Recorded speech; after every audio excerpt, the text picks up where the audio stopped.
So, Mark, a warning from Yardeni. Futures pointing to a very rough day for US stocks.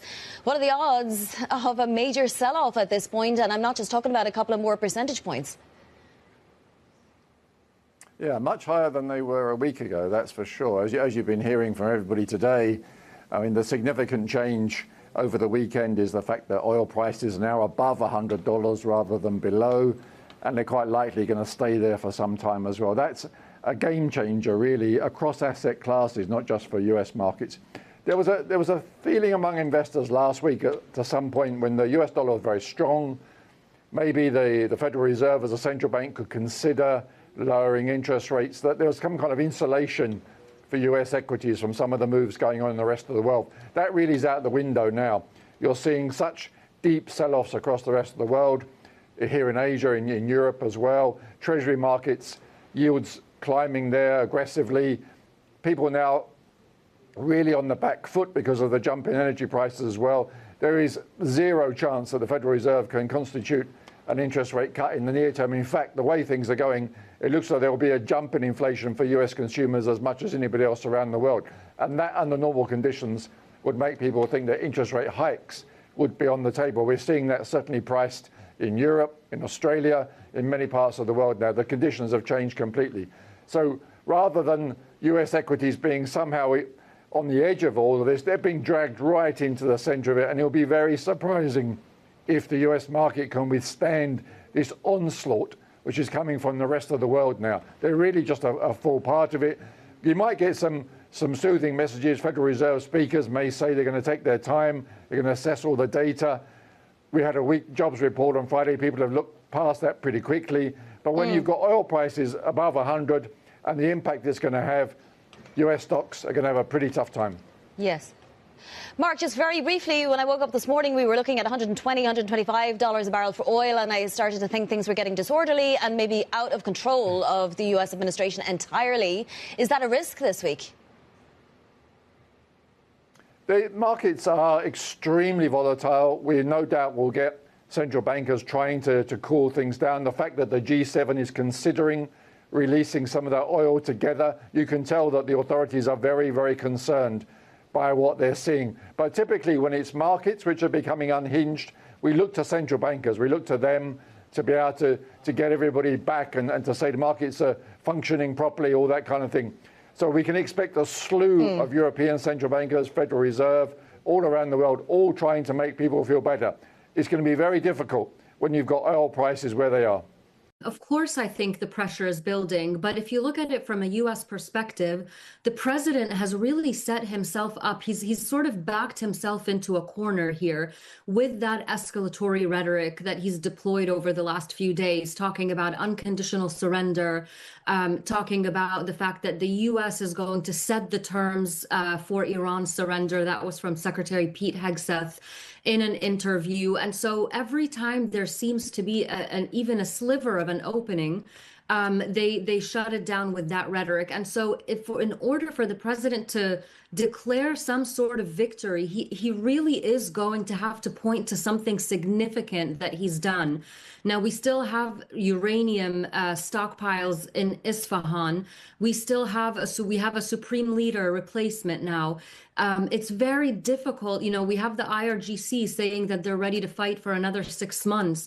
It's difficult at this point specifically, this week at least, let's go week by week, to see what Trump could declare as a victory. I also am watching closely the relationship and conversations between the Israeli prime minister and the US president, because over the next 2 weeks is where you might start to see US and Israeli objectives start to diverge, where the Israeli prime minister is dead set upon full-on regime change and will want to continue fighting, whereas the US president perhaps next week onwards will try to claim that military victory, a degradation of regime capabilities, and try to look for that off-ramp. And there might be some tension starting to simmer there.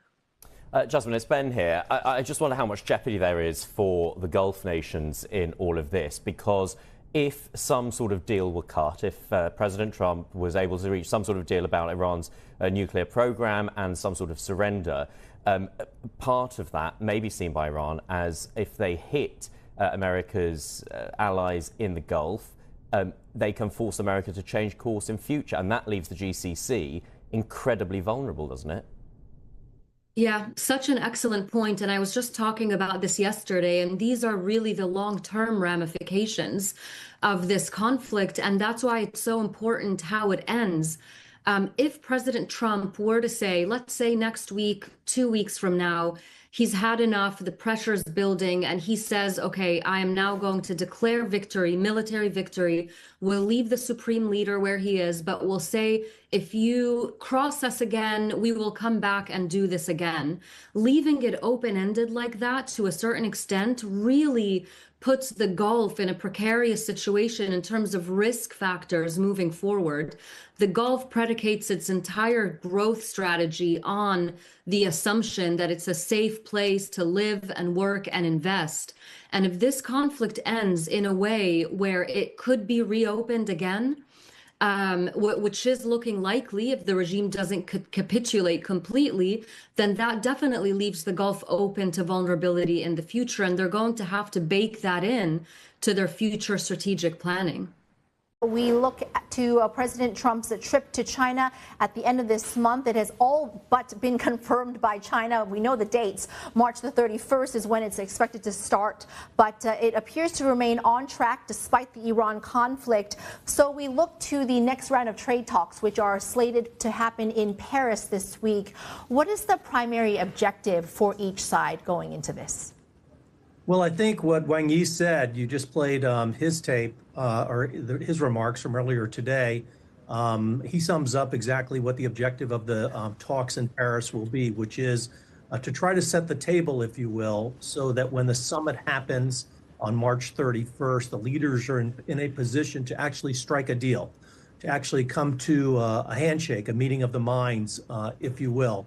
And back to your initial question, I think some of the stress around energy pricing may very well help to urge leaders on both sides, in both Beijing and Washington, towards a deal. The fundamentals of U.S.-China relations are unchanged by the surging energy markets and the conflict in the Middle East.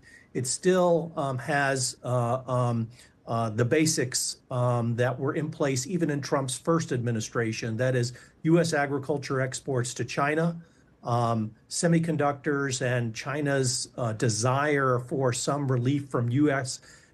export controls around the fastest and most advanced semiconductors that are exported from the United States, and in some cases from Taiwan, Japan, and Europe.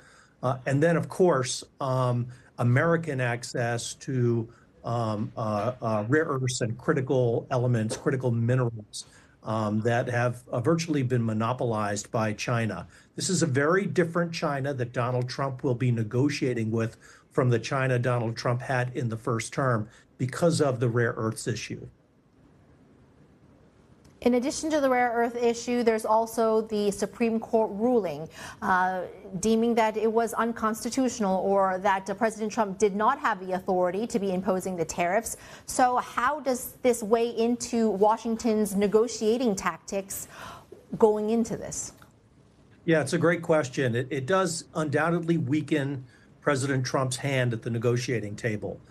Throughout his first term, and certainly through the first year of this, his second term, he has threatened and in some cases wielded tariffs very aggressively and very liberally under the auspices of the authority of IEEPA.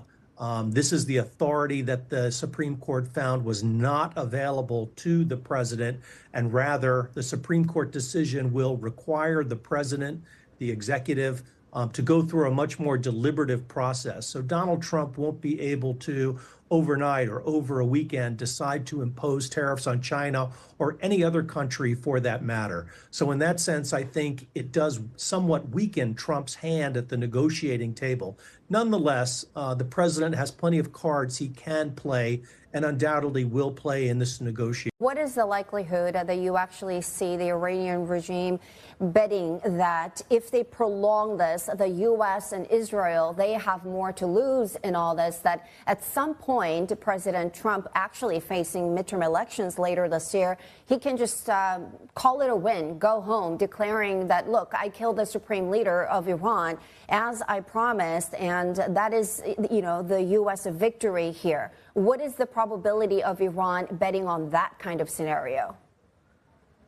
My sense is that that's exactly what the regime is trying to do. For them, survival is victory at this point. They will live to fight another day. They will look to rebuild.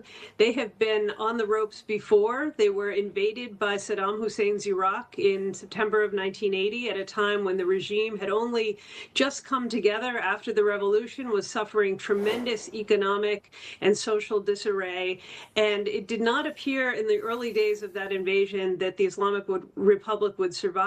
But they actually used it to rally the population, to kind of create a new order and consolidate their own power during that 8-year war. I don't think we're going to see anything like that this time around, but I do think that the leaders of the Islamic Republic relish conflict, relish their antagonism with the United States and Israel, because it does enable them to rally their own public and to try to enforce some kind of solidarity, even with a population that is very dissatisfied with the system itself. Suzanne Martin here. Great to see you and a pleasure having you on the show. You know, we were talking to Robin Brooks, where you are at Brookings, just a couple of days ago, and he's noted within the last 24 hours that, you know, suddenly everybody's favorite crude is Russian crude, Urals crude, right? And he's said it's gone from being a pariah to a prized asset or commodity. And it's not just Russian crude, Russia itself.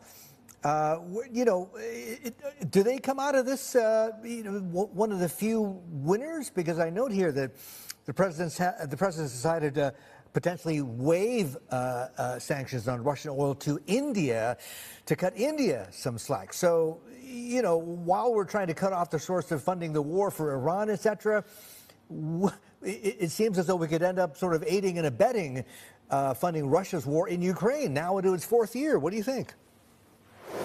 I think that's exactly right. The Russians stand to benefit economically in multiple ways from this crisis, both because the price of crude is rising, and that will benefit them even with the price cap. Also because it has appeared that the Qataris have had to shut in some gas production, and they are one of the world's most crucial producers and exporters of natural gas, which is critical to heating and electricity in Western Europe, especially since the Russia-Ukraine war. There has been talk now of potentially reopening Europe to Russian gas. That would be another bonanza for Vladimir Putin. I would hope that this is a completely inadvertent and unexpected outcome of the U.S. and Israeli war in Iran. But obviously we know that President Trump has a different sense of his relationship with Vladimir Putin, and it has taken quite some time for this administration to apply the kind of pressure economically to Russia that would be necessary if we were going to see a different posture at the negotiating table with Ukraine. As far as the optics are concerned, being controlled by President Trump, first it was Venezuela and then Iran, U.S. taking down the leaders of the two countries, allies to China. How does the Iran war now change leverage on the U.S. side or for China going into the talks?